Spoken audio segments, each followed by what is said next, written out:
Hey, what's up guys? Welcome back for another video and a view into Huck's World. And today we got DW back in the building again, bringing the noise with another awesome watch face. Now the name of this one is called DW72 Carbon. I like the theme, I like the look, I like the layout. I thought DW really did a good job with this one. So we're giving them 3 thumbs up in the door. Now in AOD mode for the Gears 3 and the Gears 2, it's gonna look really nice. It's gonna look exactly like the watch face when it's on.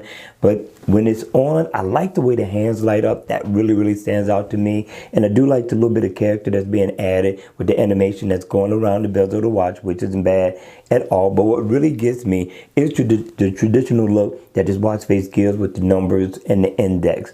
Looks really nice. And you also get a nice second hand that goes around too as well. So if I tap here on the moon phase, which I love a realistic moon phase, you can get your weather, get your heart rate, get your date. You also get your battery info, steps, and your goal completed right there. And you get a nice digital time down at the bottom, which means, people, you get the best of both worlds. And it is interactive. So if I tap on the 9, I can go in and make a phone call, check my contacts if I like.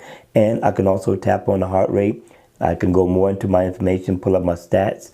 And here, I can pull up my calendar off my date. Battery info brings up my settings, so if I need to tweak my watch, I can. So I like what this watch face offers. Same thing with your step info. You get calories burned, your stress level. You can also get caffeine, water intake you can set. And if I double tap on the digital time, I can customize the color to a few different colors in all. This is not a bad look for analog watch face.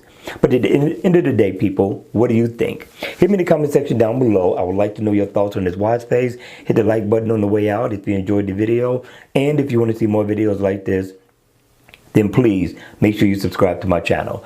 And I'll see you all again at the next video. Take care.